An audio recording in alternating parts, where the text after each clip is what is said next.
Hey, what is up guys, welcome back to the channel and welcome back to Gran Turismo 7 update 1.38. In this video I'm going to give you my initial thoughts on the 3 new vehicles that came alongside this update.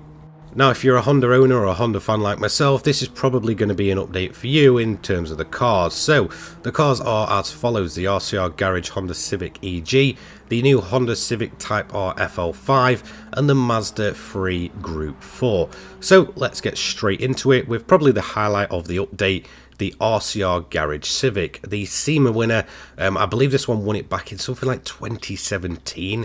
Now there was initial thoughts that the main reason it didn't actually turn up in GT Sport originally and such, kind of along the timeline that it actually won the show award, was because of the licensing to do with the Pandem body kit.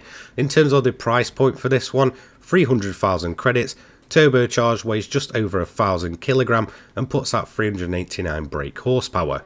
So like I said, for me this is the highlight of the update, especially in terms of the cars. As much as I was, waiting for the FL5 Civic to come to the game, they then had to go ahead and put some form of the EG Civic in, which will always be my personal favourite generation of Honda Civic. Although it never got a true Type R version, just the amount of custom jobs of these EG Civics that I've seen across the years are absolutely fantastic, and that is the shape or form we're getting with the RCR Garage Civic.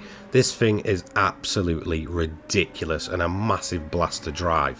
So it retains its typical front wheel drive layout, but it has a massive Pandem body kit on it, an insane rear wing, really aggressive looks that actually suit the EG Civic model, and it just looks absolutely fantastic. A lot more horsepower than the standard models that you've probably seen in Gran Turismo games of old, and in all honesty it is just absolutely a brilliant addition to the game.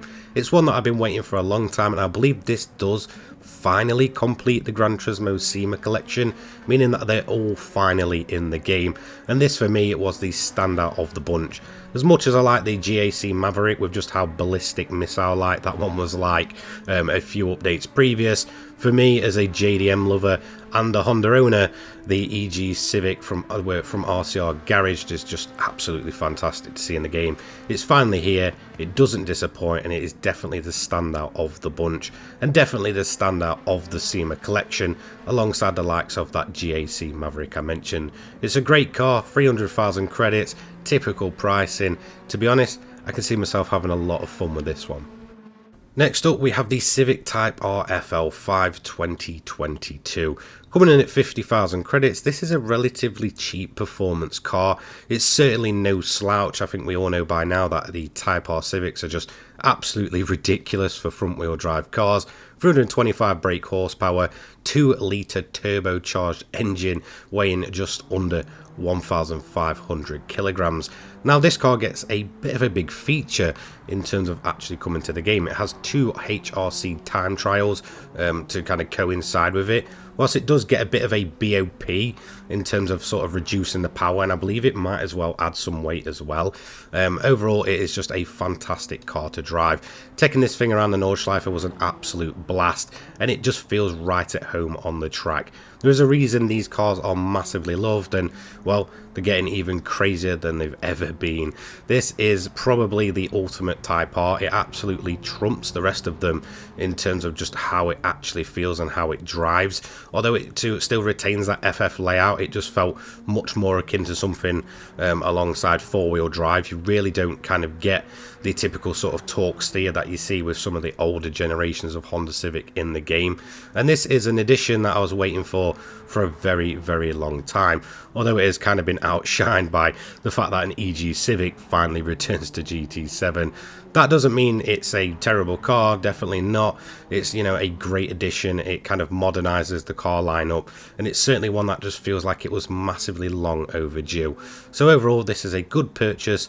It's a decent, real, starting price. There's really no reason not to pick one up for 50,000 credits, and it's a great tuning platform for those that love, once again, Japanese cars, or just love absolutely going ballistic in terms of the tuning. I really cannot complain, and I can't say I'm disappointed with him finally seeing the FL5 Civic Type R in GT7.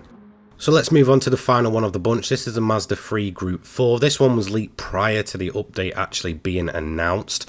Now, in terms of it, it is a race car. It isn't probably one that most people asked for, but surprisingly enough, it was a fairly decent time. Will I ever see this being competitive under BOP? Probably not. In terms of the price point, 350k standard price.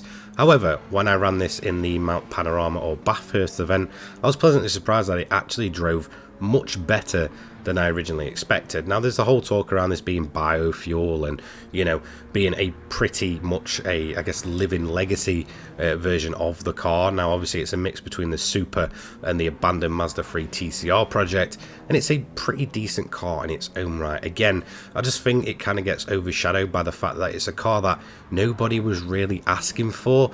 Now, for me, I'm trying to keep an open mindset with it. So in terms of the potential of this car, how it drives, how it feels, I really cannot complain. Again, I just don't see it being very competitive once under BOP, especially considering it's an FF layout and they are notorious for absolutely chewing up those front tyres. Now, in terms of its looks as well, it actually looks much better than I originally thought it might. Whilst, yes, it looked pretty cool seeing the massive rear wing on this thing, I just thought it looked a bit too close to the road-going version, which obviously it's based on, so there's going to be some similarities there. But definitely when you start looking around into the more fine details, this thing does look like a proper race car. It looks definitely akin to something of a TCR car, and, well, again, pleasantly surprised. Not amazing or mind-blowing, but, you know, certainly better than I expected. So overall, not a bad addition at all.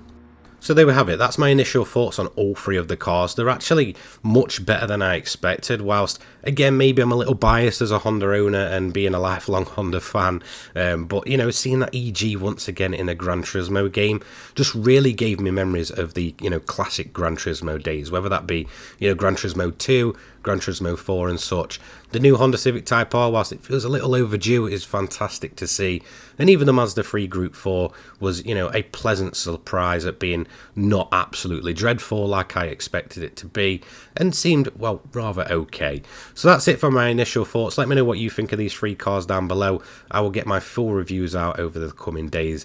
I'll see you later on. Take care, guys. Peace.